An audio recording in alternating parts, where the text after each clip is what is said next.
nem para desencarnado. Tem tem muita gente que, por exemplo, fica surpreso com isso, mas na realidade um encarnado pode continuar obsidiando uma pessoa que já morreu. Simbiose, você tem aí uma duradoura associação biológica de seres vivos, harmônica e às vezes necessárias, com benefícios ou malefícios recíprocos. Tem o parasitismo, do qual um ser vivo extrai direta e necessariamente de outro ser vivo, hospedeiro, os materiais indispensáveis para a formação e construção do seu próprio protoplasma.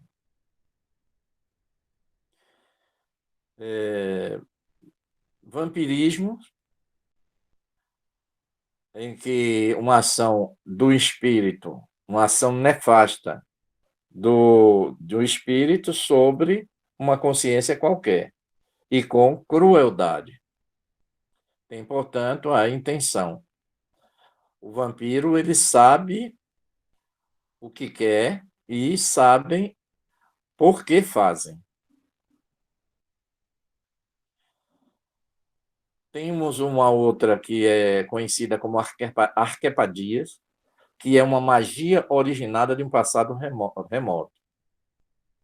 Então, muitas vezes fomos bruxos, magos, que atuávamos para o mal e utilizávamos energias da natureza. Então, isso fica na nossa aura.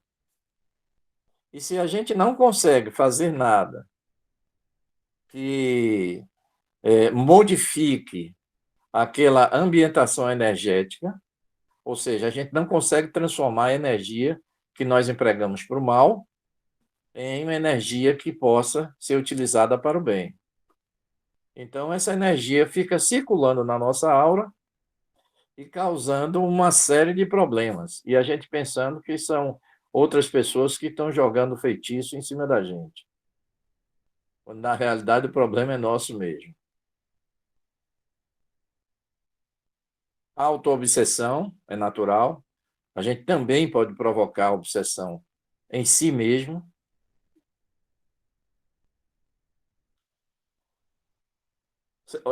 Temos uma outra, que é síndrome da ressonância vibratória com o passado. Não é? Que o indivíduo, olha que eu chamo a atenção deste ponto, para quem gosta de fazer regressão a vidas passadas.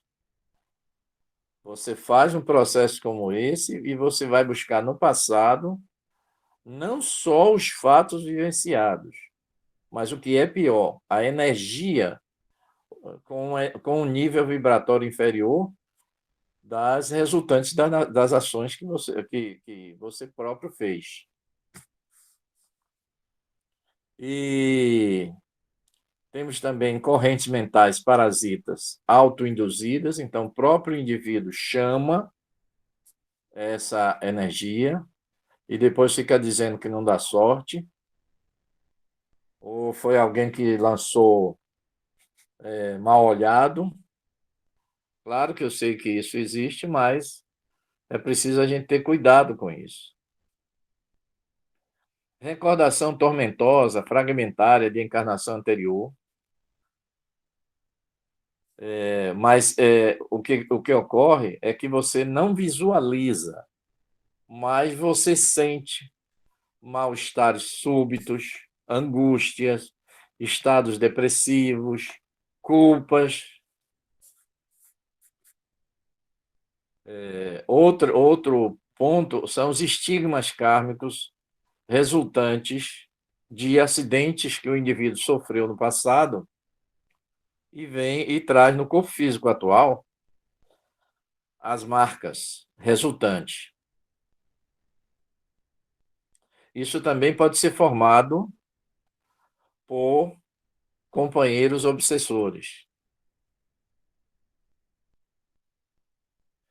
Bom, então, a partir daqui, nós vamos estudar as leis.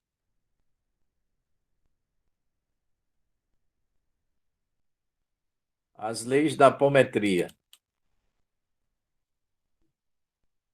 Alguém sabe quantas são?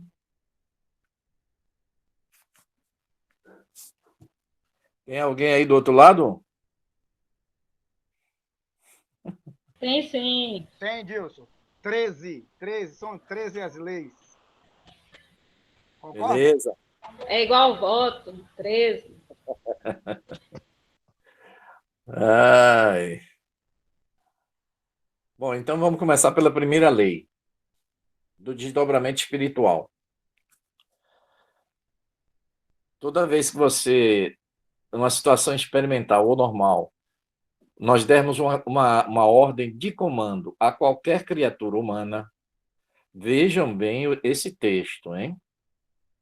Toda vez que em situação experimental ou normal dermos uma ordem de comando a qualquer criatura humana, visando a separação de seu corpo espiritual, o astral, do seu corpo físico, e ao mesmo tempo projetarmos sobre ela pulsos energéticos através de uma contagem lenta, dá-se-á o desdobramento completo dessa criatura, conservando ela sua consciência. O que é que isso quer dizer? Que o desdobramento pode ser feito com o indivíduo com o domínio da sua consciência. A gente sempre pensa que a pessoa tem que estar dormindo. No processo de apometria, não tem absolutamente essa necessidade. O desdobramento da pessoa que vai ser tratada e também a dos médiuns são feitas, todos eles, com consciência. E isso é importante lembrar que, quando isso é feito com perfeita consciência, é sinal de que você está admitindo, está permitindo a sua atuação e a sua utilização do seu corpo astral para beneficiar outra pessoa. Então, se olharmos sobre esse aspecto, o mérito por essa ação é maior do que se você estivesse adormecido. Isso é interessante a gente despertar, né? Porque a gente sempre pensa na questão da mediunidade sendo feita de forma inconsciente. Na realidade, as nossas faculdades mediúnicas, elas tendem para que a gente as utilize com perfeita consciência. É decisão sua. Você está passando por aquilo, você está se dedicando a socorrer alguém e você está confiando o seu corpo astral para que espíritos mais evoluídos do que nós possam utilizar-nos nesse processo de socorro.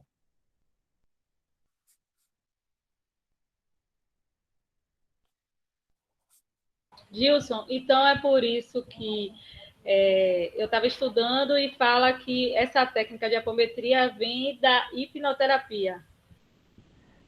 Inicialmente, ela foi chamada com esse nome, mas, na realidade, com o passar do tempo, como eu disse, foi havendo uma evolução e percebeu-se que não seria necessário a pessoa ficar hipnotizada. Ela própria decidia participar e ela se permitia. É uma coisa que a gente não dá muita atenção, Rosângela, que você, para você trabalhar como médium, você cede seu corpo a um espírito que, teoricamente, você não conhece. Então, você tem que ter uma confiança extrema nesse espírito. Então, isso é importante.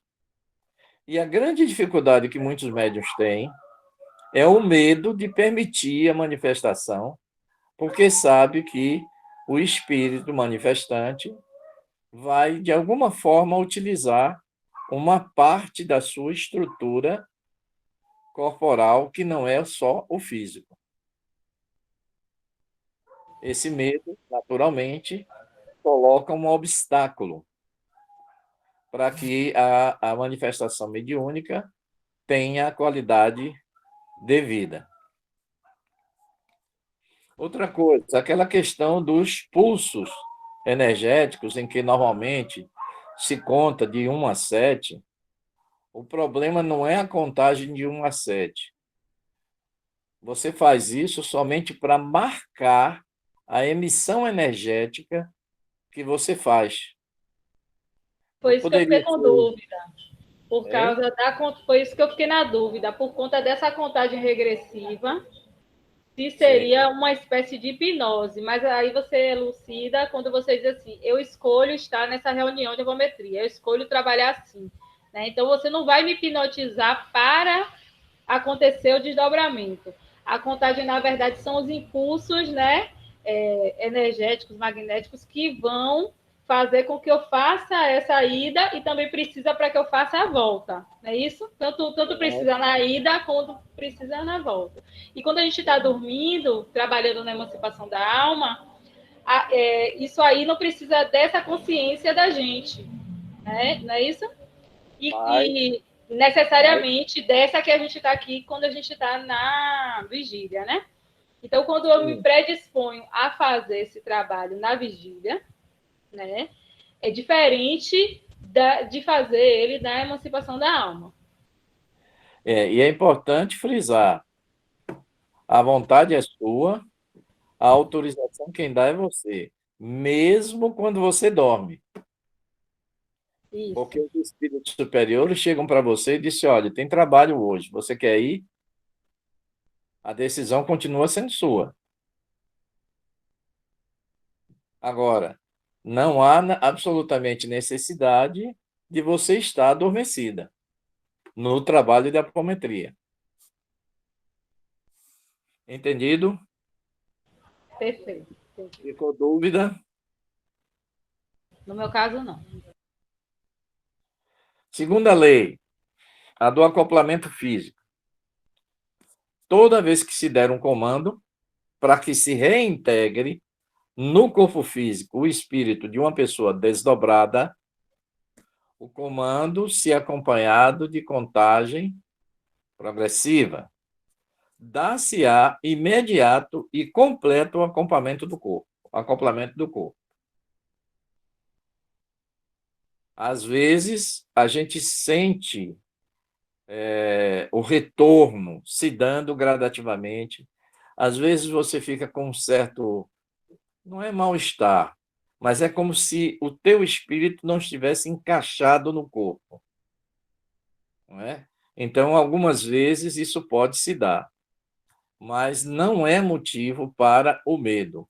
Eu estou falando do medo porque ele é uma emoção extremamente poderosa e interfere, se a gente deixar, naturalmente, na qualidade do trabalho que a gente está fazendo. Entendeu? Se o espírito da pessoa desdobrada estiver longe do corpo, comanda-se primeiro, faz-se por etapa. Você primeiro traz o espírito para perto do corpo e, em seguida, através da projeção dos impulsos magnéticos, energéticos, com a contagem, você faz o processo de acoplamento. Eu estou chamando a atenção dessas etapas, porque muitas vezes, quando a gente está trabalhando lá, a gente não percebe isso, tá? Mas tudo isso acontece, mesmo que seja num tempo mínimo, que a gente possa até ficar com dúvida. Meu Deus do céu, será que realmente eu fui trazido, não fui trazido? Eu fui. Tem gente que fica duvidando, mas eu não sei se eu fui mesmo para lá. Às vezes é preciso perguntar à equipe espiritual se foi. Mas desde o momento em que você permitiu isso, porque você só vai a uma reunião de apometria se você permitiu. Você aqueceu com aquela atividade. Terceira lei, da distância pelo espírito desdobrado. Então, o que é que acontece? Você mandou, ele vai. É importante frisar que não há distância que não possa ser corrido. Então, você pode estar aqui e estar fazendo uma cirurgia numa pessoa lá no Japão. Por exemplo, aconteceu um desastre. Aí, nessa reunião, o grupo foi dar socorro a essas pessoas que estavam lá. Não importa qual é a distância. Não importa. E nem a gente precisa ter medo que o nosso espírito vai ficar lá. Não vai. Porque existe uma equipe espiritual responsável e essa equipe ela cuida para que todas as pessoas que estão trabalhando ali não tenham nenhum tipo de prejuízo. Inclusive as energias que você doa, eles se incumbem de trazer de volta para você das fontes do universo.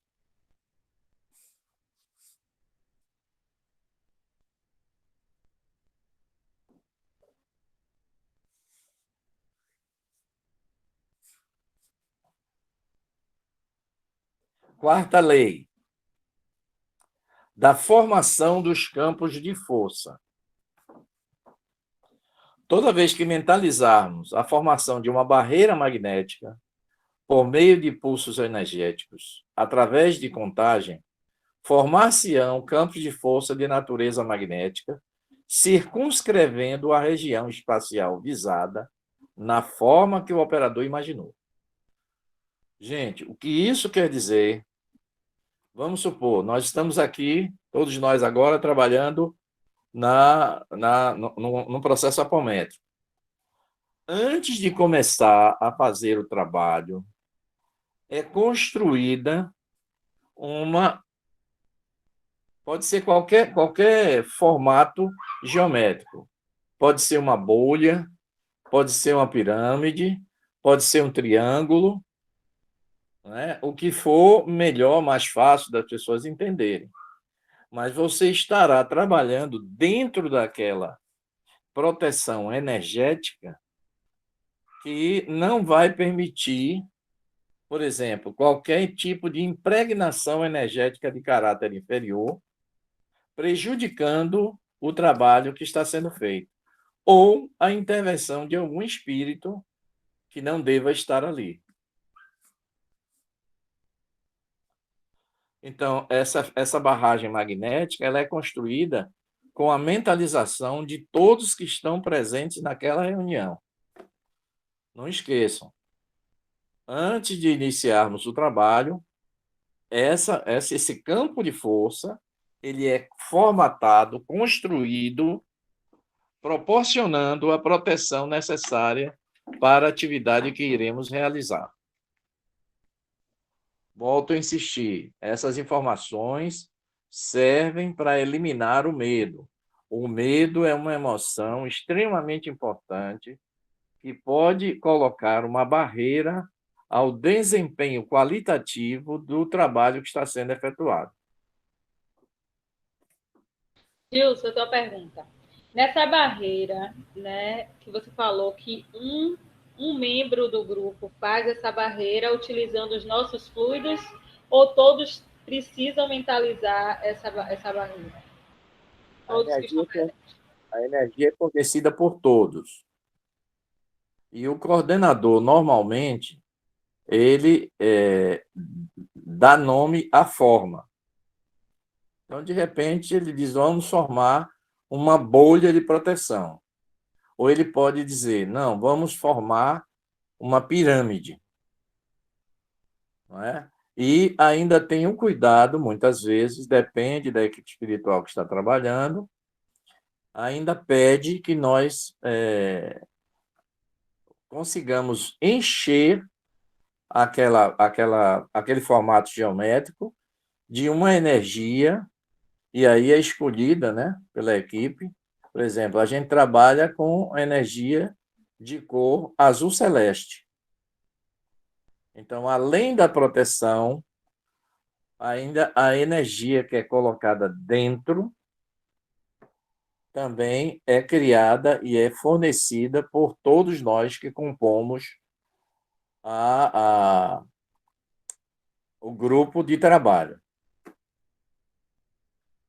Quinta lei, da revitalização dos médiuns. Toda vez que tocarmos o corpo do médium, cabeça ou mãos, mentalizando a transferência de nossa força vital, acompanhando-a da contagem de pulsos, essa energia será transferida. O médium começará a recebê-la, sentindo-se revitalizado. E isso é aquilo que eu acabei de falar ali um pouco atrás, um poucos minutos atrás. O espírito superior fica um espírito com a incumbência de devolver aos médiums o quantum de energia que ele despendeu para socorrer. Entendido? Então, ninguém sai lá perdendo, sai do trabalho perdendo nada. Perde depois, né?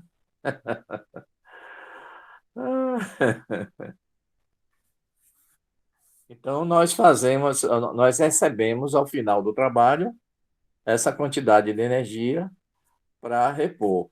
Agora, sempre é aconselhável que você não efetive nenhuma outra atividade depois dessa participação na apometria, porque você pode sentir alguns reflexos, porque a doação de energia que a gente faz, ela é muito, muito forte.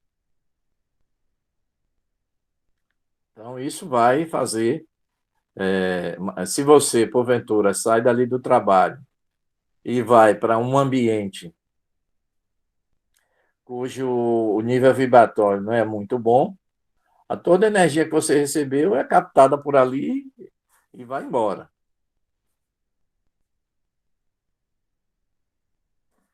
Sexta lei, da condução do espírito desdobrado de paciente encarnado para os planos mais altos em hospitais do astral.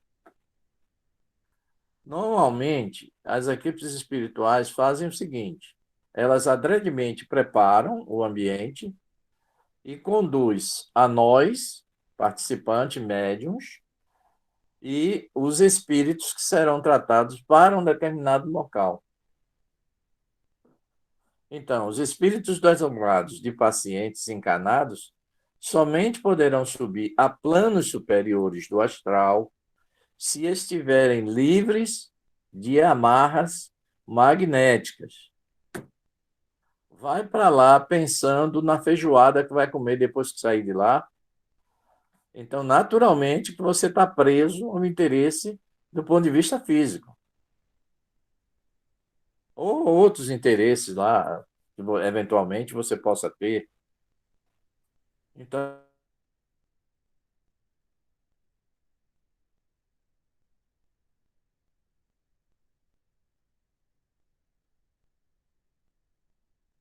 é preciso que quando a gente vá, do nível de pensamento que a gente vai desenvolver, ou que tipo de emoção. De repente você toma uma raiva enorme e vai para a apometria. Fazer o quê? Lá na equipe espiritual que a gente trabalha, a gente é que tem que fazer a seleção. Se você não pode, não pode.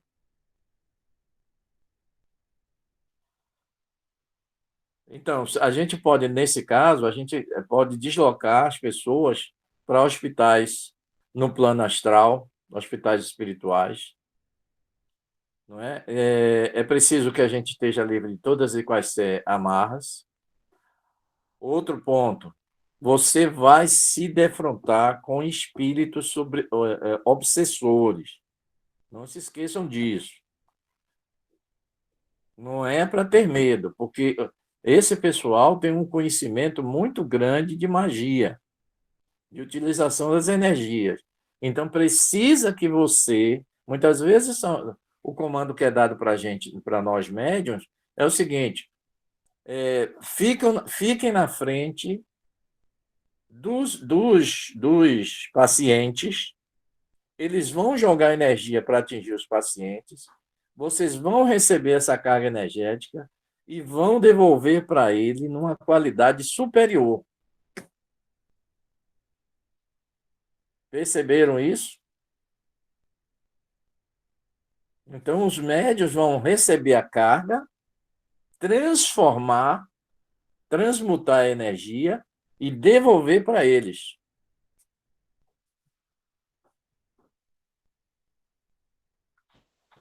Há a possibilidade do paciente, por exemplo, ele está com essas amarras, com essa. E se isso acontece, pelo que eu estudei, somos nós, médios, que tiramos essas amarras dele, terrenas, no caso, ou são os espíritos que estão envolvidos no processo? Não, normalmente, eles são preparados com antecedência. Porque o trabalho da equipe espiritual não começa no momento que a gente chega, não. Às vezes você já doou energia desde 2, 3 dias antes.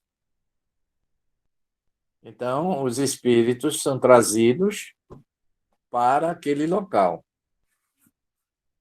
Agora, se o doente conserva essas vibrações inferiores, aí, minha amiga, não tem o que fazer. Ele vai sair daquele trabalho e é possível que ele atraia novamente os mesmos espíritos. Gilson, Oi.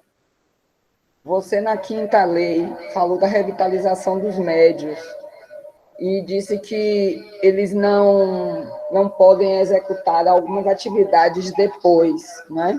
E algumas questões, por exemplo, na mediúnica também tem algumas coisas que o médium deve se precaver para participar de ações mediúnicas. A questão da sexualidade após esse trabalho, como é que fica? Eu acho que é importante você falar. É problema. Se você vai depois, ou mesmo antes, comer uma feijoada bem suculenta, nem vá para o trabalho. Isso é tão sério que, por exemplo, lá a gente, quando vai fazer tratamento energético, o indivíduo tem que se conservar em jejum dessa atividade sexual 24 horas antes, 24 horas depois. Não pode tomar banho de mar, nem antes, nem depois. E já houve atividades lá na nossa casa que a gente passava 48 horas só a água e maçã. Por quê? Porque nós estamos lidando com uma energia que ela se contamina com qualquer coisa, devido à pureza dela. Isso. Eu acho que é importante falar dessas coisas mais particulares, né? Porque às vezes a gente pensa que é uma coisa muito simples, porque é sutil, não é visto, e aí a gente pensa que pode fazer, é só isso. Então, deixa eu agregar mais uma informação. Se você fizer pensando que ninguém vai descobrir, você pode até estar lá presente no trabalho, mas você não está contribuindo em absolutamente nada. A espiritualidade isola você. Você está lá contando com a sua caridade e você não fez nem caridade com você, quanto mais com os outros. Eles são muito responsáveis com relação a isso.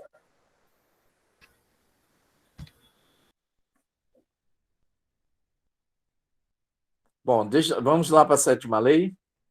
Desdobrados os espíritos dos consulentes através dos pulsos magnéticos, como já visto, basta solicitar às equipes de socorristas diagnóstico e tratamento dos males que os afligem. O que é que isso quer dizer? Podem vir, inclusive, espíritos de outros planetas para fazer as cirurgias. E o trabalho da gente é fornecer energia para eles poderem trabalhar.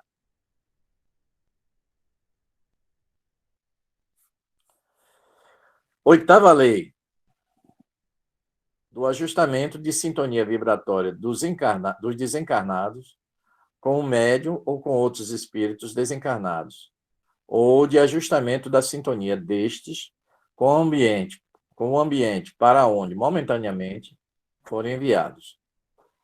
Então, a gente pode fazer a ligação vibratória dos espíritos desencarnados com o médium ou entre espíritos desencarnados, bem como sintonizar esses espíritos por meio onde forem colocados para que percebam e sintam nitidamente a situação vibratória desse ambiente.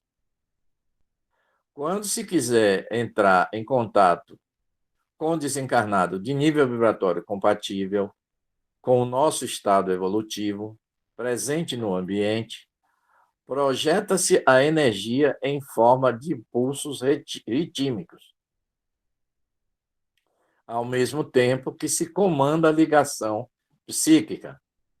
Eu falei há poucos instantes atrás que a gente pode receber uma determinada carga energética que os obsessores mandam e você devolver essa energia transformada. Tudo isso pode acontecer. Às vezes eles vêm com arcos e flechas, com lanças, se comportando como se fossem verdadeiros dragões. Tudo isso pode ser percebido por nós. Claro que aqueles médiuns videntes têm uma possibilidade maior do que nós que não somos. Mas estejam prontos para fazer isso. Por quê? Porque nós não podemos permitir que a carga energética deletéria que é enviada alcance as vítimas, os pacientes. Essa é a obrigação nossa. E ainda temos que modificar a conduta daqueles espíritos. Nona lei do deslocamento de um espírito no espaço e no tempo. Então, a gente pode fazer a ligação vibratória de espíritos desencarnados com o médium ou entre espíritos desencarnados, bem como sintonizar esses espíritos com o meio onde forem colocados para que percebam e sintam nitidamente a situação vibratória. Gente, vejam que o poder que é dado por essas leis é muito grande. O poder que é dado para nós é muito grande. Nós estamos aqui, o que ele está dizendo aqui é que a gente pode transformar a energia e colocá-la num nível satisfatório para o trabalho que a gente tá fazendo. Nós temos a capacidade de fazer isso.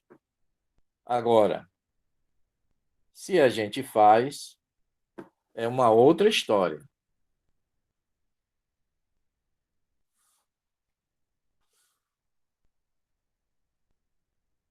Décima lei da dissociação do espaço-tempo.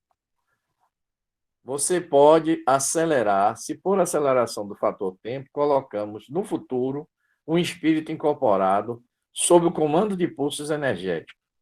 Ele sofre um salto quântico, caindo em região astral compatível com seu campo vibratório e peso específico, kármico, negativo, quando imediatamente sob a ação de toda a energia kármica de que é portador. Ou seja, as vibrações daquele espírito podem tanto projetar ele para o futuro, como pode trazer ele para o passado. E isso sob a sua ação. Você precisa levar aquele espírito até o lugar onde ele morreu, para que ele tenha consciência que já está morto, desencarnado, e o estado, muitas vezes, de decomposição do corpo físico dele.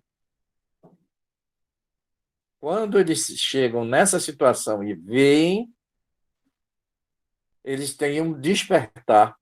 É um despertar mais abrupto, mas muitas vezes o espírito precisa.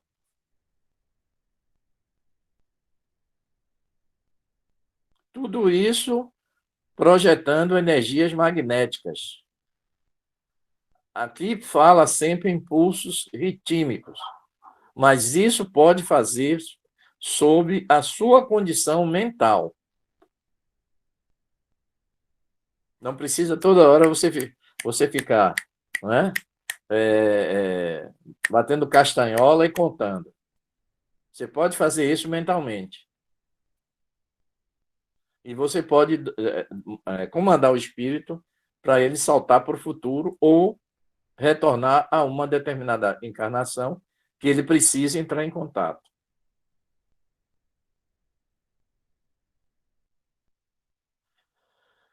A ação telúrica sobre os espíritos desencarnados que evitam a reencarnação. Existem espíritos que resistem à lei de reencarnação, sustando a aplicação dela nele mesmo, por longos períodos, para atender os interesses mesquinhos dele. Porém, quando ele faz isso e demora, começa a sofrer a atração da massa planetária, sintonizando-se em processo lento, mas progressivo com o planeta. Automaticamente, ele sofre um apoucamento do padrão vibratório, porque o planeta exerce sobre ele uma ação destrutiva, deformante, que deteriora a forma do espírito e de tudo que o cerca em degradação lenta e inexorável. Agora vocês entendem por que os espíritos que demoram muito a encarnar perdem a sua forma humana. Perdem a sua forma humana. Por quê? Porque a energia do planeta ele se sintoniza tanto com aquelas energias de baixo teor que elas começam a deformá-lo. Nos livros de Robson Pinheiro, que aparecem os magos negros, né? Ele descreve justamente isso. E que a maioria já teria que encarnar, né? Estão protelando há séculos e séculos essa... E por isso eles vão perdendo a forma. E quando eles aparecem para os médios, né, que conseguem ver, eles usam a capa justamente para esconder essa forma deles, né? Geralmente a capa é por conta disso. The Walking Dead. Quem gosta desse tipo de filme, essa lei não é aplicada pela ação do operador, não, viu? É um determinismo das leis divinas. Se você se mistura com porcos, farelos come. Então, se esses espíritos decidiram violar as leis divinas por longos períodos no tempo cósmico, o nosso trabalho é despertá-lo. Então, a gente pode, por exemplo, naquele momento que a gente está trabalhando com aquele espírito, criar um espelho onde ele veja refletido a sua imagem. O choque é muito grande. Mas ele precisa daquela autovisão para sair daquele estado. Então, vocês estão entendendo que muitos dos filmes que a gente assiste por aí, ou ouve falar, sei lá, têm a sua razão de ser. Mas vamos lá. Com relação a eles também, eu tinha lido que não é qualquer espírito que consegue burlar essas encarnações, né? Até porque a Terra consegue fazer com que você, de uma hora ou outra, você vá e reencarne. Quem consegue prolongar, assim, são seres muito inteligentes, né? Pessoas que têm um poder mental bem grande, mas são inferiores no sentido de ainda escolher as questões, essas questões, né? Vamos dizer, do mal. E aí, na literatura que eu li, falava sobre isso, porque eu tiquei que eu achei isso interessante, que não é qualquer pessoa que consegue burlar. Geralmente, quando alguém consegue ficar tanto tempo sem encarnar, é porque tem um poder mental bem grande para poder burlar essa lei, né? Ou essa questão de ter que encarnar para evoluir, mas usam a sua inteligência para o mal. Na realidade, ele, por mais poder mental que tenha, ele não burla as leis. As leis permitem, dando chance para que aquele espírito desperte. Chega um momento que as leis divinas disse, parou aqui. Parou aqui. Aí você vai para a reencarnação compulsória. Ponto. Ali não tem mais solução. Eles resistem, eles muitas vezes reencarnam, mas não completa a reencarnação, não chega nem a nascer, ele produz aborto, ele combina aborto com os pais, faz tudo o que for possível, porque ele sabe que vai sofrer o resultado das ações dele. Vamos lá, 12ª lei. Toda vez que levarmos ao passado o espírito desencarnado e incorporado em um médium, fica ele sujeito a outra equação de tempo.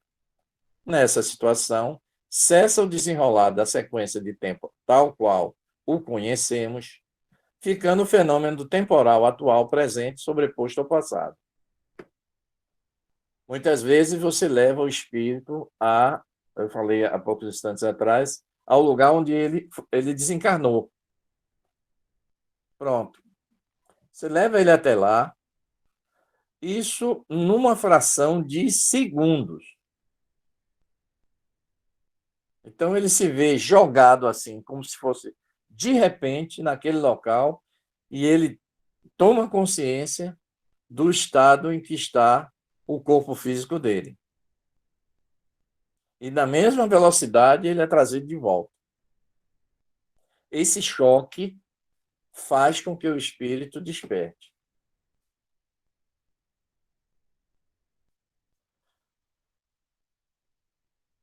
Décima terceira lei. Da influência dos espíritos desencarnados em sofrimentos, vivendo ainda no passado, sobre o presente dos doentes obsidiados. Ou seja, o espírito conserva a realidade na mente dele, ele se liga ao encarnado ou desencarnado e começa a emitir aquelas ideias que ele conserva na mente daquela pessoa. Então, tem que ser retirado, tratado os traumas do passado, aquele espírito se ver livre daquele processo, para poder ele conseguir evoluir. E nesse processo de recuperação do espírito, ele passa por altos e baixos. Uma hora deprime, outra hora melhora.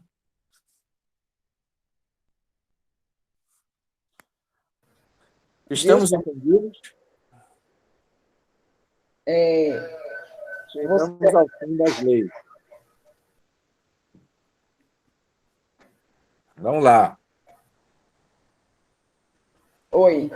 Estou à disposição aí. Antes de você fechar, né, quando você finalizar as leis, eu queria que você depois falasse um pouquinho da autoobsessão. Só para lembrar.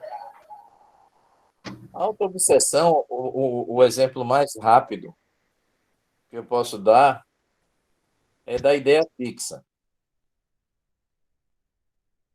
O indivíduo cria uma ideia, se fixa naquela ideia, naturalmente que ele pode receber influências exteriores, espíritos obsessores, ou ele pode atrair os espíritos obsessores. Então, por exemplo, se você desenvolve um vício, aquilo vai ser um processo de autoobsessão. O indivíduo fica pensando o seguinte: não, mas eu só estou nessa situação porque é um espírito obsessor.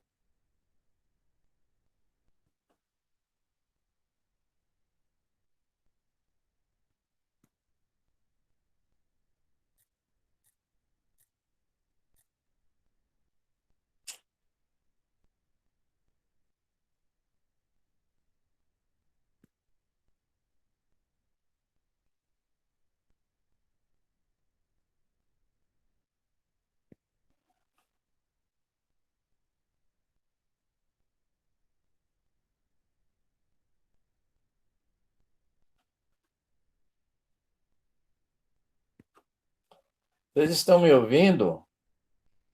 Agora sim, Dilson. A gente não Ok. estava ouvindo antes, não, mas agora já. Tá sem imagem. É que eu não sei aqui como fazer para voltar para a imagem.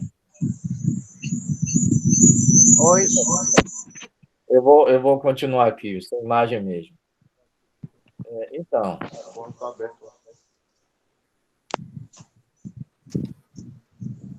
houve alguma pergunta aí? Por favor, me lembre aí.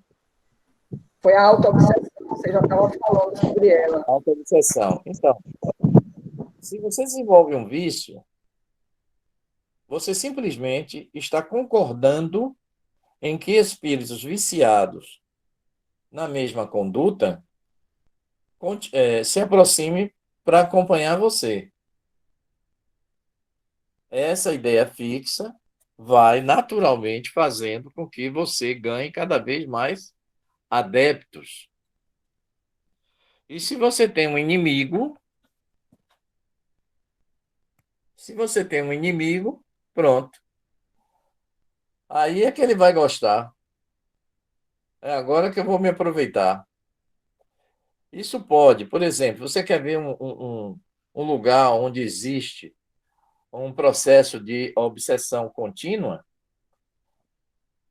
Todos aqueles centros de exercício do poder. O exercício do poder, qualquer centro, por exemplo, o Palácio da Alvorada,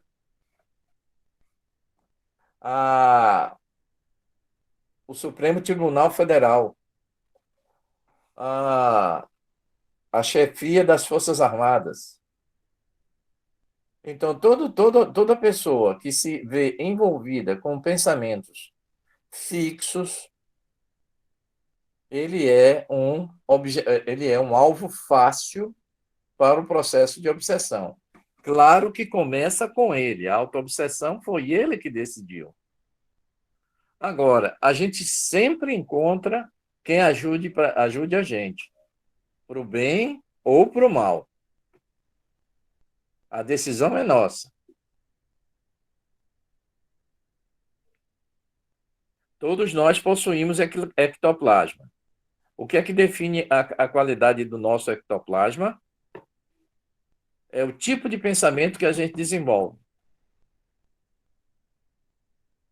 Os espíritos inferiores, quando percebem que a gente está tendo um pensamento ruim, simplesmente se aproximam de nós para coletar aquele material, o ectoplasma, de qualidade inferior, para ele levar para executar as tarefas dele.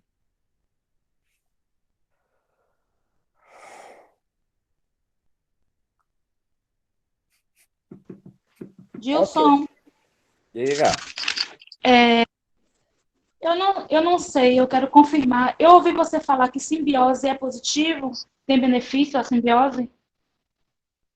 Olha, simbiose não tem um lado positivo pelo seguinte, porque quem pratica uma simbiose não tem objetivo superior, porque o espírito superior, ele não interfere no seu livre-arbítrio, ele respeita. Já a simbiose, o indivíduo agride. Não é porque eu entendi você falar de benefício. Você pode ter uma simbiose em que o indivíduo, teoricamente, não tem uma má intenção, O espírito gostou de você, se aproxima de você e efetua. Só que aquele processo vai lhe prejudicar. Entendeu?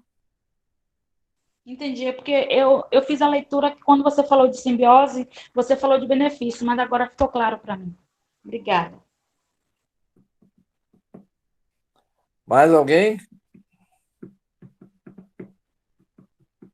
Eu tenho outra pergunta. A dúvida que eu tinha, acho que foi que a mesma Márcia também colocou, foi a auto-obsessão. Você concluiu bem aí. Valeu.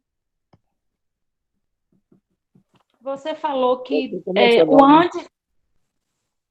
Como é seu nome? Gilmar Castro. Você não trabalhou na Hughes, não, né? Não, trabalhei na Alcan, Alumínio do Brasil, Candeias. É porque você parece muito com um ex-colega meu. Mas vai lá, minha querida. Faça a sua pergunta. Você falou que antes e depois do trabalho apométrico não pode banho de mar. Por quê? A energia do mar entra em choque com a energia que você recebeu.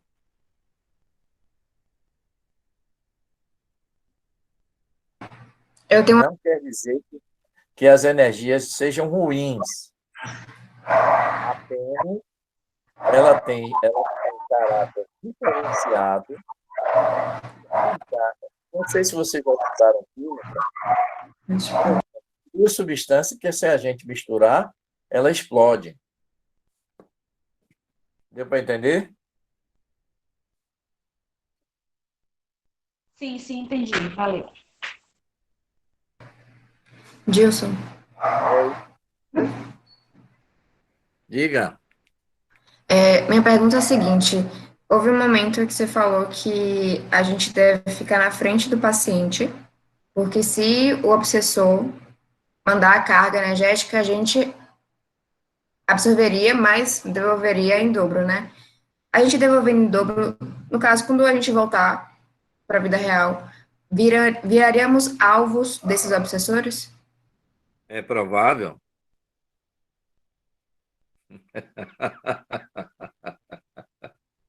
Olha o medo aí, ó.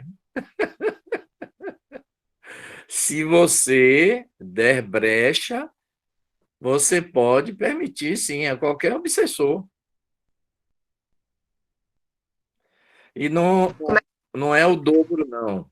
Se eu falei, vocês me desculpem. Eu falei que você devolve com uma qualidade superior. Eles mandam, vamos supor, uma energia ruim, eles jogariam em você a água suja e você devolveria a água limpa. Só para entender.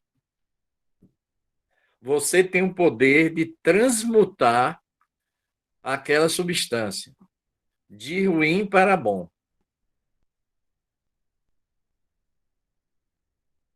Para você ver o poder que você tem. Para o bem ou para o mal, né? Então, eu hoje, por exemplo, eu me trabalho muito para não sentir raiva. De jeito nenhum. Nem sempre a gente consegue.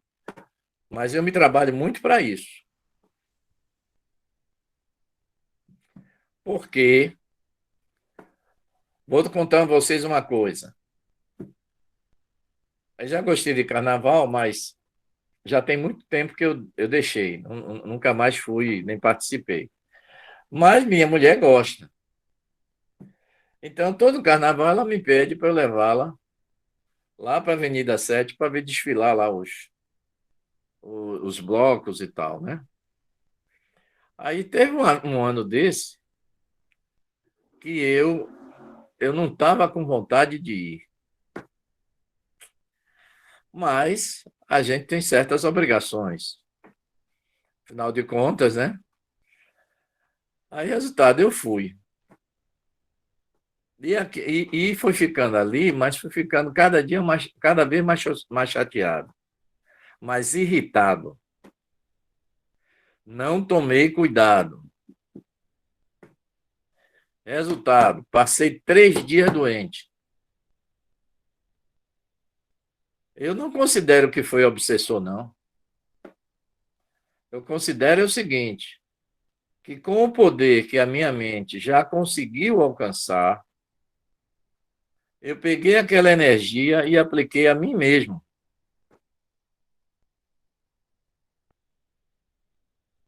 Então, não vou, eu nem pensei em obsessor. Eu pensei que eu não deveria ter ficado com raiva, ou então não deveria ter ficado lá. Me irritando e piorando a minha condição física. Eu poderia. E colocando quem você levou também em Pois risco, não é, é, Edilson? Porque se você se colocou em risco, você também coloca o outro em risco. claro, perfeitamente. E eu estou contando isso para vocês verem a importância da conduta elevada da nossa vida. Eu poderia, naquele momento, ter tido um AVC. Poderia. E o pior é que eu sabia. Se morresse, não tinha nem a desculpa de chegar lá. Ah, não, mas eu não sabia. Eu sabia. E quando você faz uma coisa dessa, sabendo, o débito é maior.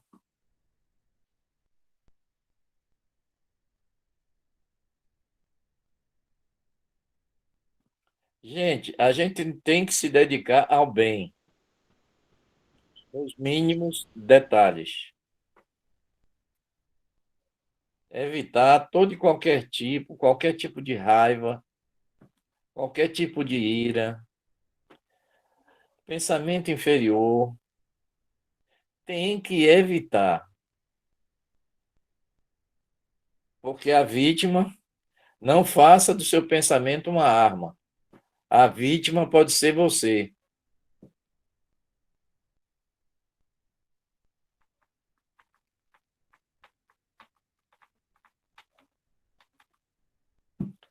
Não fique triste, não, viu? Levante a cabeça. Vocês também estão protegidos. Agora, desde que vocês se coloquem num nível de emissão de energia superior. Por que é que se diz sempre que a gente precisa fazer a reforma íntima? O que é reforma íntima? É você eliminar os defeitos que você possui e desenvolver as qualidades que você possui.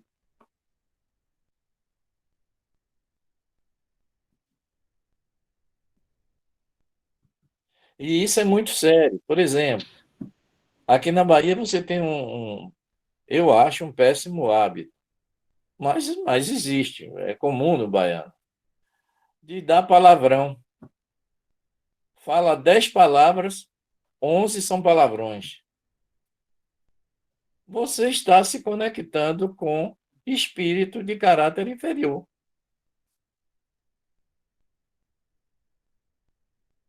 E às vezes a gente está desatento a isso.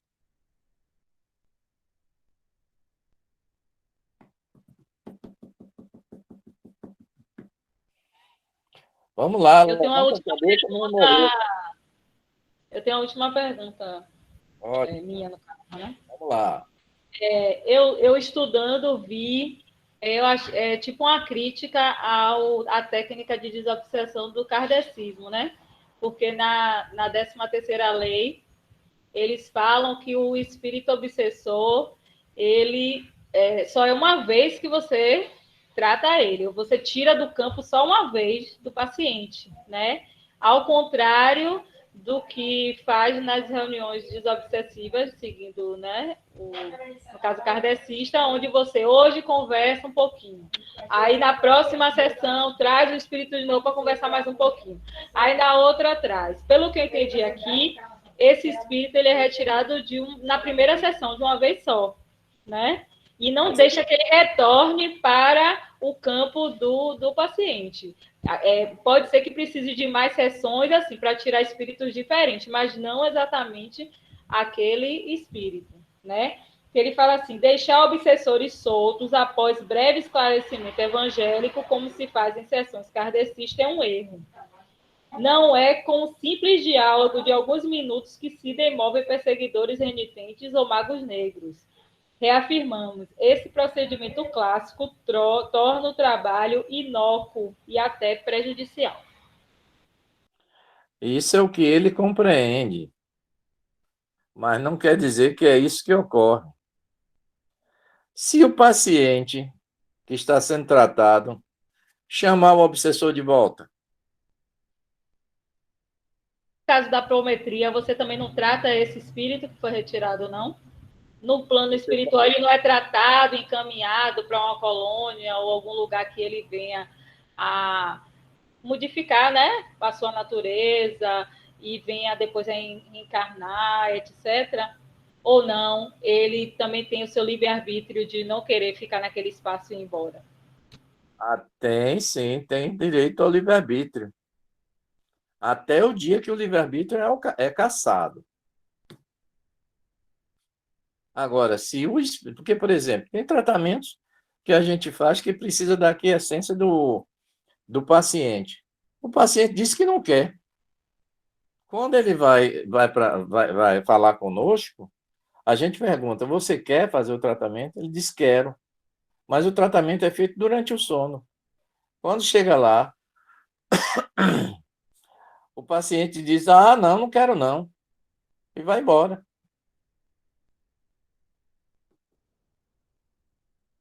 Aí a espiritualidade permite, porque ele tem um livre-arbítrio de escolher. Agora, se você me disser: ah, Deus, então vai ser uma eternidade sempre indo e voltando. Não.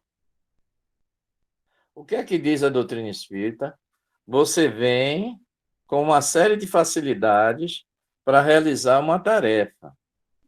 Aí você joga tudo para o alto e não faz. Volta para o mundo espiritual, presta conta e depois é dado uma nova oportunidade. Agora, ele não volta com as mesmas facilidades. Vou lhe contar uma história. Uma mulher tinha um filho, cego, surdo e mudo. Resultado, essa criança começou a ser criada aí por essa senhora, essa mãe, tal. Aí chegou um momento que ele apresentou um problema nas pernas. A mãe levou ao médico e fez a consulta, e o médico, vendo a situação da criança e da mãe, disse: olha, minha senhora, eu sinto muito pelo diagnóstico que eu vou lhe dar, mas seu filho, nós vamos ter que retirar as pernas dele. Aí a mãe se desesperou, saiu do consultório do médico, foi consultar Chico Xavier. Chegou lá, Chico estava atendendo, esperou e tal. Aí ela veio e contou a história da criança, o que estava passando e tal. Emmanuel se aproximou de Chico e disse assim: Chico, avise a nossa irmã que o filho dela é um recalcitrante em suicídio. Por isso, ele nasceu cego, surdo e mudo, para não encontrar os meios para se suicidar. No entanto, ele compreendeu que caminhando podia se jogar no despenhadeiro e se matar. Então, nós estamos interferindo, ele perde as pernas, não pode mais andar, nem vai poder se suicidar. Existe um momento para tudo. Não aceito, não aceito, não aceito. Chega o dia que, bom, olha, você não tem mais que escolher nada. Você vai agora empurrado. Para a gente que fica pensando que a reencarnação, eu acho que a reencarnação não foi comprovada até hoje por um fato muito simples. Já pensou esse pessoal que gosta de se suicidar e ele está sofrendo? Aí ele pensa assim: já que eu estou sofrendo, eu vou me matar. Como tem vida após a morte mesmo? Só que ninguém diz que ele vai se matar e quando chegar do outro lado vai sofrer pior. Se porventura a vida após a morte, a reencarnação fosse comprovada hoje, é possível que muitos seres humanos se suicidassem com a ilusão de que ia fugir do sofrimento.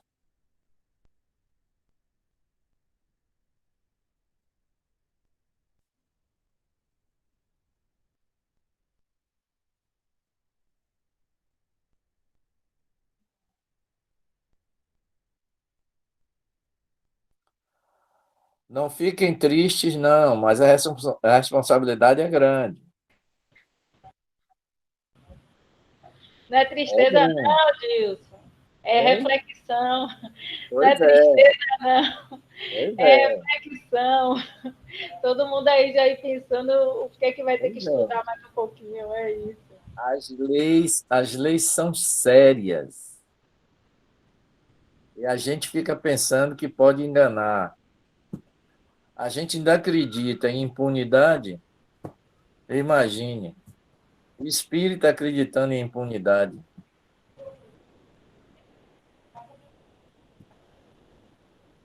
Não tem impunidade, não. Você fez, você responde. Ainda tem mais.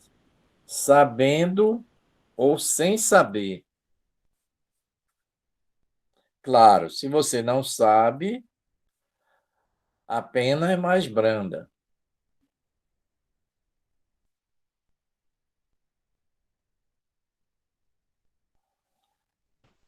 Ainda tem alguma pergunta? Alguém? Eu tenho. Gilson, existe implantes kármicos? Como? Existe implantes kármicos? O que é isso? Como é que você entende implantes kármicos?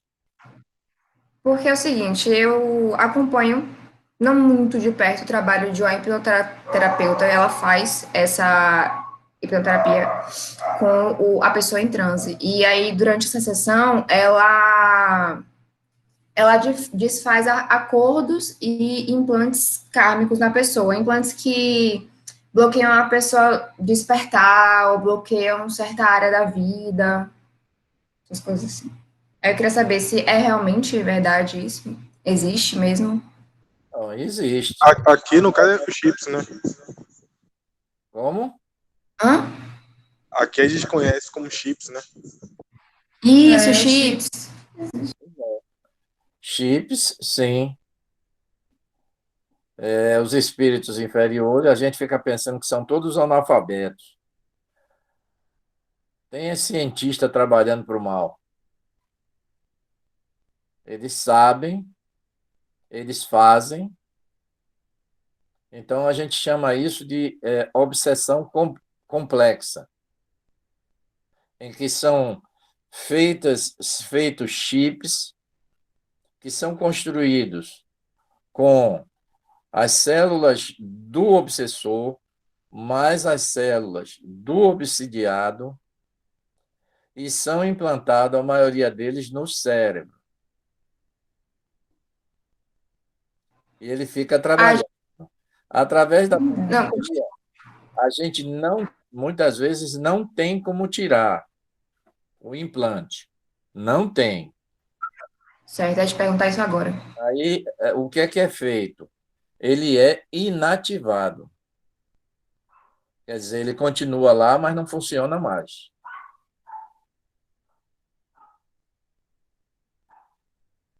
Certo, obrigada. São técnicas. Você pensa o seguinte: a ciência física não está evoluindo velozmente nos dias de hoje? Pois bem, a tecnologia espiritual para o mal tem 50 anos na nossa frente.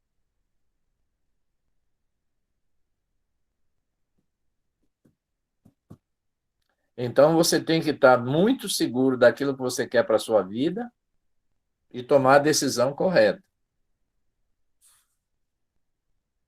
Fazer o bem.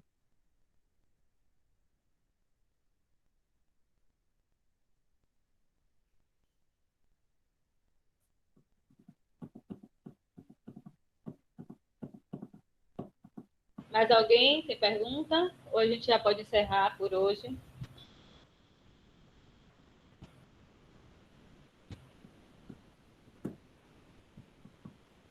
O silêncio vai falar por mim. Por todos nós, né, gente?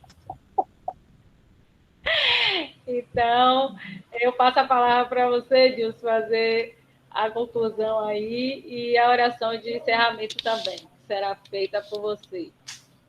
Nos brindar com isso. A conclusão é que a gente vai continuar estudando. Cada vez mais. E quando a espiritualidade decidir que o trabalho deve começar de ordem prática, aí vocês vão ter mais material ainda para estudar. Porque a cada reunião que a gente tem, a gente pega o material que colheu na reunião anterior e estuda na reunião seguinte. Certo? Então, se preparem. Agora, claro que isso vai dar bons frutos. E quem participar vai colher as suas vantagens. Não é fácil, a gente precisa estudar, a gente precisa mudar os nossos sentimentos, mas no final é muito prazeroso. Você se sente mais leve cada vez que você participa de uma atividade dessa. Então, vamos fazer a nossa prece de encerramento, agradecendo ao Pai pela oportunidade que tivemos de estar juntos, estudando mais para servir melhor, cada dia melhor. Pai nosso, que estás no céu, santificado seja o teu nome, venha a nós o vosso reino, seja feita a tua vontade, assim na terra como no céu. O pão nosso de cada dia, dai hoje, perdoai as nossas ofensas, assim como nós perdoamos aos